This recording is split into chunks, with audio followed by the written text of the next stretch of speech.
Hello YouTube. In this video I'm going to be presenting to you 5 conspiracy theories that I have about lifting.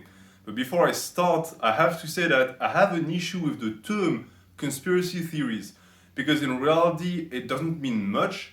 At this point it is only used when speaking about a theory that the media or science hasn't called it yet, and to me that is deeply dishonest. So, when I'm talking about conspiracy theories, in reality, I'm talking about things that I'm not certain about. I have seen no conclusive evidence coming out in favor or against such theories, and therefore, in my opinion, they're a bit wacky, they're a bit crazy, but I want to share it with you guys to see if you accept my hypothesis or not. So let's get into it. The very first one is going to concern forearms. I always had suspicion concerning forearm growth because I've always believed that wrist flexion was most important, but also that isometric holds were also quite important. But then I realized one thing. A lot of people are telling me that to get the best growth, you were supposed to grip the bar, and that makes total sense. But then I realized one thing. If I'm using straps, the only thing the strap is doing is it's preventing the bar from rolling. I'm still holding onto that bar. So, if we're talking about weighted stretch and stress applied to the muscle fibers that are being lengthened, what is the difference between grabbing a bar with your bare hands and grabbing a bar with a strap? In reality, there is none. There is no difference. And you could even argue that since you can hoist more weight when you have straps, then shouldn't the strap version be more efficient for forearm hypertrophy and growth? I'm not arguing for grip strength, of course, because grip strength is with a naked hand, but with pure size. Does that make sense? Why would gripping it be more efficient? Why? Because you recruit more muscles? I don't think that's true at all. I think that people have now in their mind correlated grip strength with forearm size, and the two are completely separate values, just like strength and size. And I know it's tough for some people to swallow that pill, but it's the truth. That's not conspiracy. This, however, might be. What I'm saying here might potentially revolutionize forearm training forever, because if you can just overload them with straps, not fatigue your grip, and get better results, then we're going to see naturals with jacked forearms. I don't know if I'm going to try it on myself at some point. I might. And if I do, I'm going to, of course, document everything. But that's for forearms. And overall, I think weighted stretch has a lot of unused applications that might also go against a lot of the dogma of YouTube fitness, especially when talking about range of motion. But that's going to be for the range of motion video. Second theory, and one that I've applied on myself, so I have direct proof, protein intake is vastly overrated for muscle gains.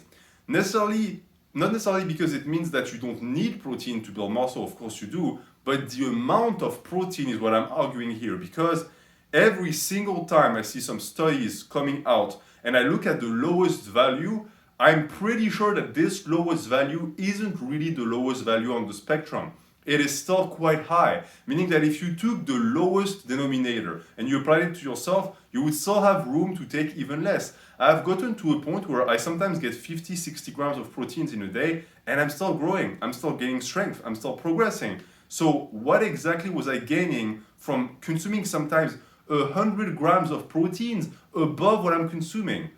Not much. It was expensive. It was just making me eat more proteins.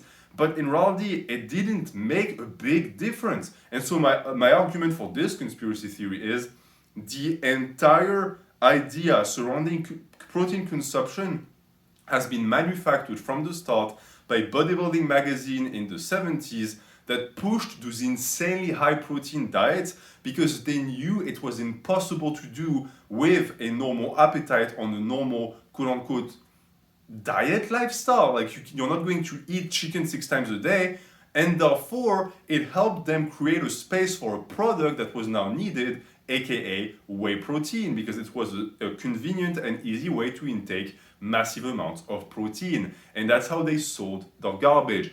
And to this day, the entire industry and YouTube fitness is still basing their entire discussion and understanding of the topic off of a bias from the past. I guarantee you, if studies came and actually tried to research the lowest amount of proteins that one can intake to get optimal results, we would see completely different numbers. And of course, it varies from individual to individual, but I can tell you for a fact that people who weigh, I don't know, 180 and who eat 200 grams of proteins, you are wasting your money. This is completely useless. And the same goes for calories. On a different note when I'm going to expand on another video, but even calories are overrated in the sense that most people don't need that much. And I know that it's tough to wrap your head around it, because if you listen to YouTube Fitness, every single guy that's 200 pounds eats 5,000 calories a day, even though they train 45 minutes. But I can tell you that the reason why is because they lie about the calories they intake. The entire industry is constantly inflating numbers. Every single YouTuber lies about their measurements, they lie about their height, they lie about their body fat percentage, they're 5% off all the time. So why wouldn't they lie about their caloric intake? You see those guys all of the time, and when you calculate the TDEE, you're either dealing with a superhuman or with someone who's lying. And it cracks me up, because when I tell people that I eat 2,000 calories, I get the googly eyes, like, oh, how is it possible? How do you maintain your mass? Well, I don't know, I just maintain it. Maybe I have a low metabolism, but I can tell you for a fact that it's not out of the ordinary, the amount of food that I eat. And I think that the people who eat way more than me are the ones who created the very need for that conspiracy to exist. Number 3, this one is related to cholesterol. Cholesterol is a big topic, especially for dietary channels. And it's, for some people it's evil, for some people it's the best thing on earth. Of course, there's a middle ground. The people who think that stuffing their face with eggs is going to make them like Arnold are complete idiots. You're going to get heart problems down the line. And the people who refuse to eat any cholesterol and you think that any cholesterol is bad are also extremists, and they need to be disregarded. But I have found, and this is my personal headcanon theory, that it seems like activity and physical exertion has a very strong impact on the very influence of cholesterol on your body. Meaning that if you took two men, okay, you can clone people, and you gave them the same exact diet with a certain amount of cholesterol, and you had one do nothing all day and the other one exercise and lift weights, regardless of the amount of weight gained by the individual that didn't exert the calories, if you brought back their calories down with the same amount of cholesterol, I would find and I would think that the person who didn't exercise would suffer from excessive consumption of cholesterol, and the other one wouldn't. I do think that cholesterol is a sort of activity serum, meaning that the body likes it when you're active. When you don't, it becomes a poison. Again, I have no proof, but I have a little slight, hint that if maybe some studies tested for that, they would find that yes, not only does exercise stabilize cholesterol levels, it correlates to then cholesterol consumption having a positive impact on testosterone levels and not necessarily on poor heart health. Same goes for diabetes. I do think that insulin sensitivity is directly impacted by your exercise, and eating a piece of brownie that spikes your insulin has completely different effects after you train or after you just got done sitting on the couch for 2 hours. I truly think that exercise, even though you can't out-train a bad diet, you can out-health a bad diet, quote unquote, meaning that you can mitigate the bad effects to the point that they stop being bad effects. They're just nothing, and sometimes they are even positive. Number 4, sleep apnea. This one has been on my mind for a while, but I think that I've cracked the case. I've heard a lot of people say that they were worried about growing their neck because they'll get sleep apnea.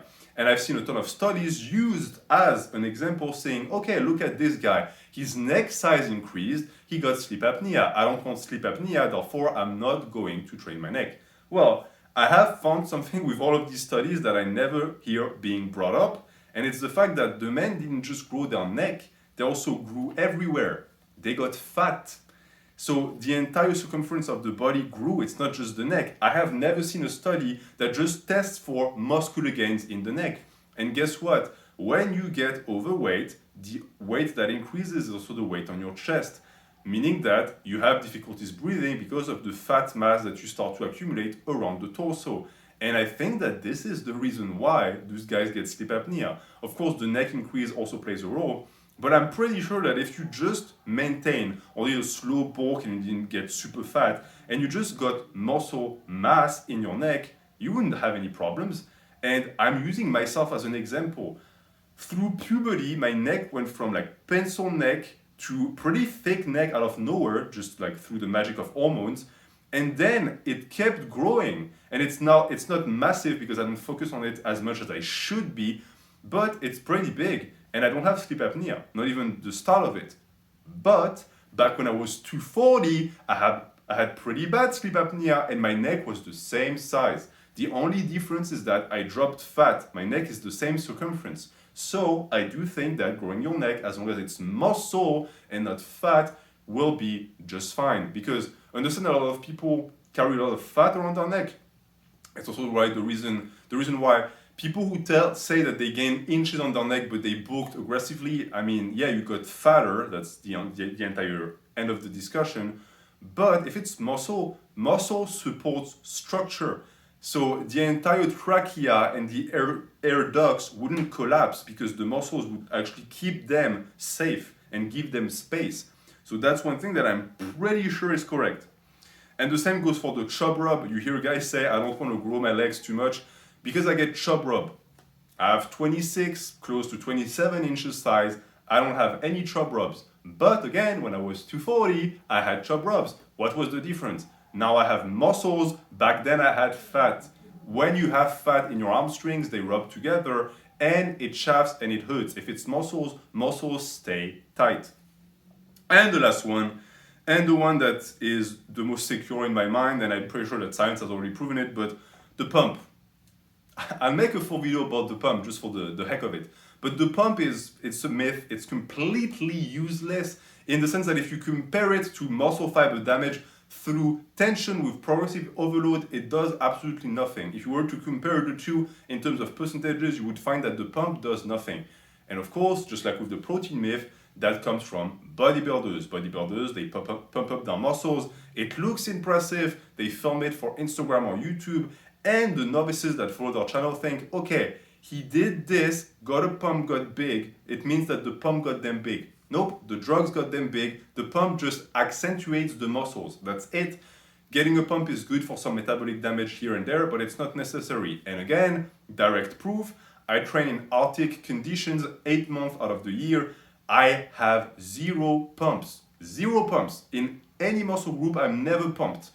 I still grow. So how do you explain that? Well, the explanation is simple. Muscle fiber damage is the truth. Metabolic stress is just the cherry on top.